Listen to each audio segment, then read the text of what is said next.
आरकोल की लड़ाई नवंबर के 15 से 17 1796 फ्रेंच और ऑस्ट्रिया के बलों के बीच लड़ा गया एक युद्ध था। 25 किलोमीटर की दूरी के दक्षिण वेरोना के दौरान पहले गठबंधन की युद्ध का एक हिस्सा फ्रांसीसी क्रांतिकारी युद्ध लड़ाई द्वारा एक साहसिक पैंतरेबाजी देखा। नेपोलियन बोनापार्ट के इटली के फ्रांसीसी सेना ऑस्ट्रियाई सेना के नेतृत्व में मात देने के लिए जोसेफ एल्विनक्जी पीछे हटने की अपनी लाइन से और कटौती।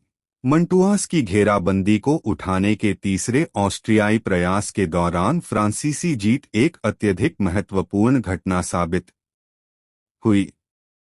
एल्विन्स्की ने बोनापार्ट की सेना के खिलाफ दो तरफा हमले को अंजाम देने की योजना बनाई। ऑस्ट्रिया के कमांडर आदेश दिया। पॉल डेविडोविक साथ अग्रिम दक्षिण में एडीज एक कोर के साथ नदी घाटी। एल्विन्स्की पूर्व से एक अग्रिम में मुख्य सेना का नेतृत्व किया है। ऑस्ट्रियाई लोगों को मंटुआ की घेराबंदी बढ़ाने की उम्मीद थी, जहां डागोबर्ट सिगमंड वॉन वुर्मसर एक बड़े गैरिसन के साथ फंस गया था।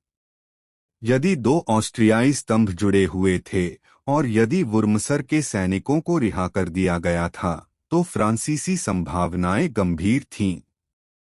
डेविडोविक के खिलाफ एक जीत हासिल। क्लाउड हेनरी बेलग्रैंड द वॉबोइस पर कैलियानो और उत्तर से वेरोना की धमकी दी। इस बीच एल्विन्स्की पर बोनापार्ट के एक हमले रिपल्स्ड बस्सानो और वेरोना के द्वार, जहां वह पर एक दूसरे फ्रांसीसी हमले पराजित करने के लिए लगभग उन्नत कैल्डियरो डेविडोविच को शामिल करने के लिए वाउबोइस के पस्त डिवीजन को छोड़कर बोनापार्ट ने हर उपलब्ध आदमी की मालिश की और अडिगे को पार करके एल्विन्स्की के बाएं हिस्से को मोड़ने की कोशिश की। 2 दिनों के लिए फ्रांसीसी ने बिना सफलता के आरकोल में ऑस्ट्रियाई स्थिति का बचाव किया। उनके लगातार हमलों ने अंततः तीसरे दिन एल्विन्स्की को पीछे हटने के लिए मजबूर कर दिया। उस दिन डेविडोविच ने वाउबोइस को हराया, लेकिन तब तक बहुत देर हो चुकी थी। आरकोले में बोनापार्ट की जीत ने उन्हें डेविडोविच के खिलाफ ध्यान केंद्रित करने और अडिगे घाटी तक उनका पीछा करने की अनुमति दी। अकेले छोड़ दिया। एल्विन्स्की ने वेरोना को फिर से धमकी दी, लेकिन अपने सहयोगी के समर्थन के बिना। ऑस्ट्रियाई कमांडर अभियान को जारी रखने के लिए बहुत कमजोर था और वह फिर से पीछे हट गया। वर्मसर ने एक ब्रेकआउट का प्रयास किया, लेकिन उनका प्रयास अभियान में बहुत देर से आया और परिणाम पर कोई प्रभाव नहीं पड़ा। तीसरा राहत प्रयास मार्जिन के सबसे छोटे हिस्से से विफल रहा।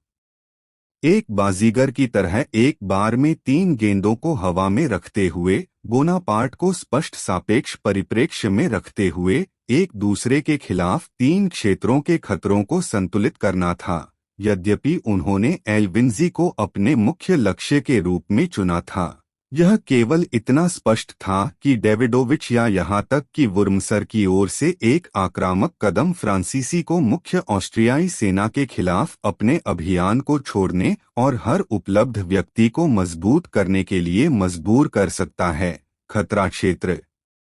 किसी भी क्षेत्र में हार इटली की सेना की तबाही और तबाही का कारण बन सकती है।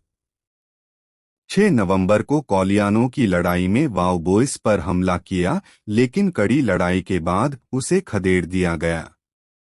उसने 7 तारीख को भोर में अपने हमले का नवीनीकरण किया। पूरे दिन बाहर रहने के बाद देर दोपहर में फ्रांसीसी मनोबल गिर गया और वाउबोइस के लोग दहशत में युद्ध के मैदान से भाग गए। 2 और 7 नवंबर के बीच वाउबोइस डिवीजन को 4400 मारे गए, घायल हुए और लापता हुए और 6 तोपखाने के टुकड़े खो गए। ऑस्ट्रियाई लोगों को भी भारी नुकसान हुआ, जिसमें 2000 मारे गए और घायल हुए और साथ ही 1500 कैदी बने। एक सार्वजनिक घोषणा में बोनापार्ट ने 39वीं और 85वीं लाइन इन्फेंट्री डेमी ब्रिगेड के खराब प्रदर्शन पर अपना रोष प्रकट किया।